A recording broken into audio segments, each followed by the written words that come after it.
Isso é mais uma bomba relógio, gente, que está para acontecer. E é sobre ela que a gente vai conversar agora com Gunther Hutzit, que é professor de Relações Internacionais da SPM. Professor, boa noite, bem-vindo ao Hora H mais uma vez. Boa noite, Thais, a todos que nos assistem. Obrigado pelo convite. Gunther, é bastante preocupante o que está acontecendo. É uma escalada numa região onde sempre houve muita tensão, até pela ocupação israelense nessas colônias, no território palestino, mas é uma escalada preocupante. Sim, muito preocupante, e eu queria dar um passinho atrás para quem não está ainda acostumado, né, entender um pouquinho melhor do que está acontecendo.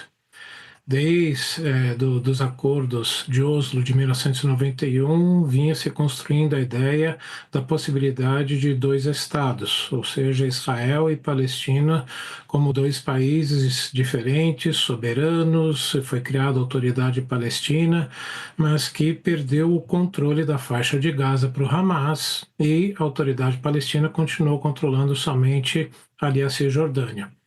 E desde os ataques terroristas do Hamas, né, em 7 de outubro de 23, a gente tem a guerra que estava acontecendo em Gaza.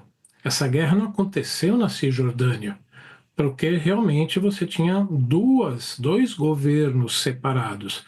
A Autoridade Palestina, que reconheceu o direito de Israel existir e que tentava retomar as negociações para a criação da Palestina, e Hamas, que nunca aceitou a existência de Israel. Então, essa expansão dessas colônias não legais pelo Acordo de Oslo de 91 vieram aumentando nos últimos anos, principalmente enquanto estava ocorrendo a guerra ali em Gaza, devido a uma parte do governo israelense de extrema direita ser favorável até mesmo à anexação de todo o território da Cisjordânia e de Gaza.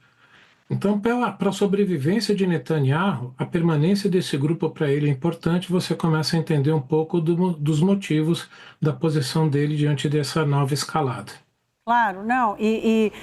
Membros do seu governo dizendo que era para entrar destruindo bairros, destruindo infraestrutura dos palestinos, quer dizer, é uma outra bomba relógio.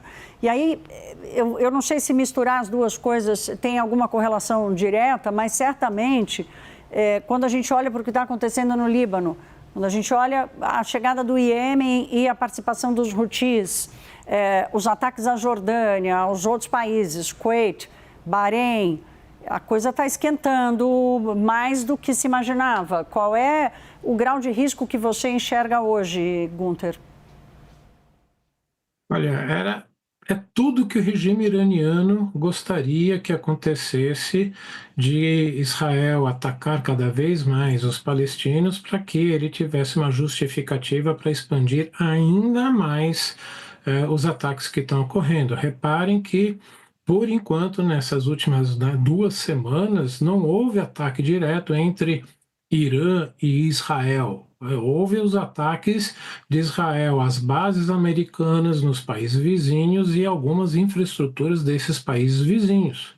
Portanto, você ter o envolvimento de novo de Israel nessa guerra, você teria uma escala já efetivamente regional, e aí pode efetivamente voltar ao que a gente estava antes do cessar-fogo.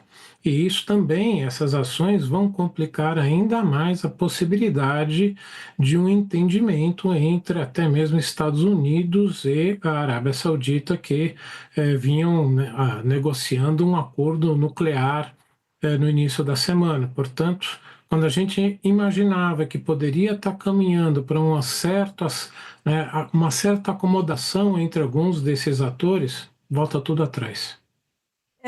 Gunther, para terminar, quero te ouvir Donald Trump nisso tudo, né? Ele vem, de alguma forma, mesmo que simbolicamente, ele vem perdendo apoio no parlamento americano, no Congresso americano. Da população, ele já perdeu. Qualquer subida de dólar ou de petróleo bate muito rápido nos postos de combustíveis nos Estados Unidos, porque lá não há uma Petrobras, né, para fazer favor para o governo e controlar o preço. Então, onde é que você enxerga a força de Donald Trump hoje e, sei lá, se eu posso falar em opções que ele tem? Ele não tem muitas opções não, Thaís. Porque o grande problema foi o cessar-fogo, que foi bem genérico para que as duas partes conseguissem assinar um documento.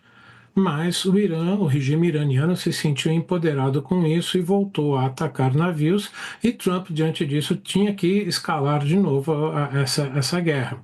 Não podemos esquecer que ele também já está preparando o eleitor americano para uma derrota nas eleições. Ele começou a criticar todo o sistema eleitoral. Não há uma separação disso, muito pelo contrário. As declarações dele sobre a possibilidade de estrangeiros votarem e, portanto, as eleições serem fraudadas, é justamente ele antevendo que vai ter problemas na eleição por causa dessa guerra e que ele vai ter que continuar.